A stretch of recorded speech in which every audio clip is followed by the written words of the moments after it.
السلام علیکم ورحمۃ اللہ وبرکاتہ۔ آج کل جو خواتین فیشن کے نام پر جو لباس زیب تن کر کے سر عام گھومتی ہیں، ان میں اکثر لباس ایسے ہوتے ہیں جن کو دیکھ کر انسان تو کیا، انسانیت بھی شرما جاتی ہے۔ حالانکہ مسلمان کا یہ شعار نہیں، بلکہ اسلام تو عورت کو مکمل پردہ کرنے کا درس دیتا ہے، لیکن ہماری خواتین آج اسلام سے اس قدر دور ہو چکی ہیں کہ اسلامی احکامات پر چلنا ان کے لیے محال ہوتا جا رہا ہے، اور اس کے برعکس وہ مغرب کی تقلید میں بہت آگے نکل چکی ہیں۔ ناظرین، آج کی ویڈیو میں میں بات کروں گی کہ ایسی عورتوں کا کیا انجام ہے جو کہ باریک کپڑے پہن کر مردوں کے سامنے گھومتی پھرتی ہیں اور ایسے کپڑے پہنتی ہیں جن سے ان کے بدن کے اعضاء واضح طور پر نظر آتے ہیں۔ اس بارے میں جاننے کے لیے آپ سے گزارش ہے کہ ویڈیو کو آخر تک ضرور دیکھیں۔ اللہ پاک نے عورتوں کو پردے کا حکم دیا ہے، جس کے پیچھے بڑی حکمتیں چھپی ہیں۔ پردے کا مطلب ہوتا ہے اپنے آپ کو چھپانا، یعنی عورت کسی بڑی چادر، برقع یا عبائے سے خود کو اس طرح چھپائے کہ نہ تو اس کے اعضاء کی بناوٹ ظاہر ہو اور نہ حسن و جمال، اس کی زیب و زینت اور بناؤ سنگھار نامحرم مردوں کی نظر سے چھپا رہے۔ اگر اس پر کسی کی نظر پڑ جائے تو وہ دوسری نظر اس پر نہ ڈال پائے۔ پردے میں ہر وہ چیز آ جاتی ہے جو مرد کے لیے عورت کی طرف رغبت و میلان کا باعث ہو، خواہ پیدائشی ہو یا مصنوعی۔ پیدائشی حسن تو عورت کو اللہ پاک نے دیا ہی ہے، لیکن فیشن کے اس دور میں میک اپ اور بناؤ سنگھار کا اندازہ آپ کو بخوبی معلوم ہے۔ ناظرین، ہم دیکھتے ہیں کہ آج کل اکثر خواتین اور لڑکیاں عبایا میں نظر آتی ہیں۔ برقعے اور عبایا کا استعمال کافی بڑھ گیا ہے، لیکن آپ خود ہی ایمانداری سے بتائیں، کیا آج کل استعمال ہونے والے برقعے یا عبائے پردے کی بنیادی ضرورت کو پورا کر رہی ہیں؟ نت نئے ڈیزائنوں والے تنگ اور چست برقعے بجائے پردے کے غیروں کو اپنی جانب راغب کرنے کا باعث بن رہے ہیں۔ سیاہ برقعے پر خوبصورت ڈیزائن، نقش و نگار اور کشیدہ کاری، رنگ برنگے اسکارف لیے ہوئے عورت دور سے ہی نگاہوں کا مرکز بن جاتی ہے، اور اس پر برقعے کا اس قدر چست ہونا کہ جسم کے اعضاء ظاہر ہوں اور بھی فتنے کا باعث بن رہا ہے۔ ناظرین، یہ تو حال تھا عبائے کا یا برقعے کا، جس کو پہن کر خواتین یہ سمجھتی ہیں کہ اب انہوں نے پردہ کرنے کا فریضہ پورا کر لیا ہے۔ حالانکہ وہ پردے کے نام پر ایسا فیشن ہے جو کہ پردے کی صورت بھی پوری نہیں کر رہا ہوتا۔ ان کے عبایا سے بھی ان کے اعضاء واضح ہو رہے ہوتے ہیں۔ اب اگر بات کی جائے ان خواتین کی جو پردہ کرنے کی ضرورت ہی محسوس نہیں کرتی، تو ان میں سے کچھ ایسی ہیں جو کہ دوپٹہ کرنے کی زحمت تو کرتی ہیں، لیکن ان کا باقی لباس جو ہوتا ہے اس سے ان کے بدن کے اعضاء واضح ہوتے ہیں، اور جو دوپٹہ لیا جاتا ہے وہ بھی اللہ معافی۔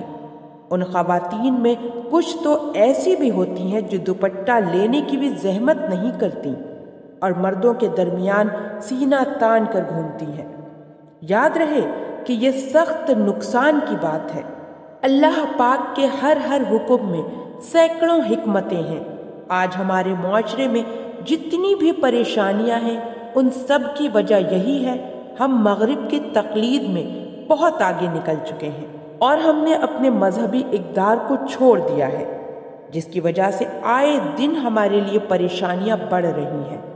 ناظرین، آج ہماری خواتین جو کچھ فیشن کے نام پر کرتی ہیں وہ سب میڈیا کی ہی مہربانی ہے، جو کہ خواتین ٹی وی اور انٹرنیٹ پر دیکھتی ہیں اور پھر اسی کو اپنانے کی کوشش کرتی ہیں۔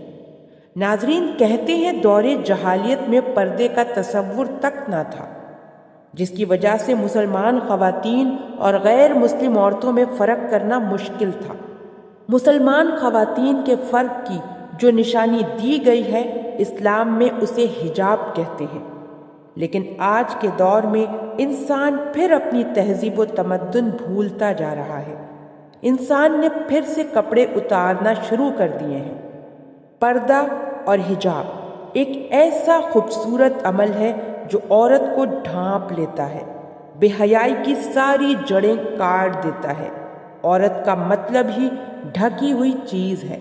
اللہ کو اپنی مخلوق بہت پیاری ہے اور پردے کا حکم اللہ نے عورت کی بہتری کے لیے ہی دیا ہے۔ جو عورت بھی پردے کو اللہ کا حکم سمجھ کر اور اس کی روح کو سمجھ کر کرے گی اور اپنی خواہش کو پس پشت ڈال دے گی، وہ انشاءاللہ تعالی بہت سی پریشانیوں سے بچی رہے گی۔ ناظرین، آخر میں ایک نظر ان عورتوں کے انجام پر ڈالتے ہیں جو ایسا برقع اور عبائے کا استعمال کرتی ہیں، جو بجائے پردے کے بے پردگی پھیلانے کا باعث بن رہی ہیں، جو ایسے لباس پہنتی ہیں جو باریک ہوتے ہیں اور جس کو پہننے کے بعد بھی خواتین کے اعضاء واضح ہوتے ہیں۔ تو ایسی خواتین غور سے سنیں، سورہ النور میں ہے، عورتیں اپنی زینت کو کھلا نہ رکھیں۔ جو عورتیں کھلی گھومتی ہیں، دوپٹہ یا حجاب نہیں لیتی، ان کے لیے دردناک عذاب ہے، جس کے بارے میں نبی پاک صلی اللہ علیہ وآلہ وسلم فرماتے ہیں، سب سے بری عورت وہ ہے جو بے پردگی کرے اور تکبر سے چلنے والی ہو۔ یہ اس امت کی منافقت ہے اور وہ ہے جو جہنم میں کوے کی طرح چیختی ہوئی داخل ہوں گی۔ دوسری جگہ فرمایا، ان عورتوں کو جہنم میں کوڑے مارے جائیں گے، جو کپڑے پہنے ہوئے ہونے کے باوجود برہنہ جسم نظر آتی ہیں۔ اب ہمیں خود ہی فیصلہ کرنا ہے کہ ہماری خواتین اور مردوں کو اس بارے میں سوچنے کی ضرورت ہے کہ اس فیشن سے کیسے جان چھڑائی جائے۔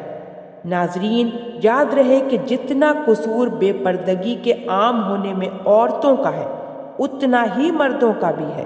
اگر مرد اپنی عورتوں کو ایسے لباس پہننے سے منع کریں، ان کو ایسے لباس استعمال کرنے کی اجازت نہ دیں، تو عورتیں ایسے لباس استعمال نہیں کر سکیں گی، اور جب عورتیں ایسے لباس پہننا چھوڑ دیں گی تو پھر مارکیٹ میں ایسے لباس آنا بند ہو جائے گا۔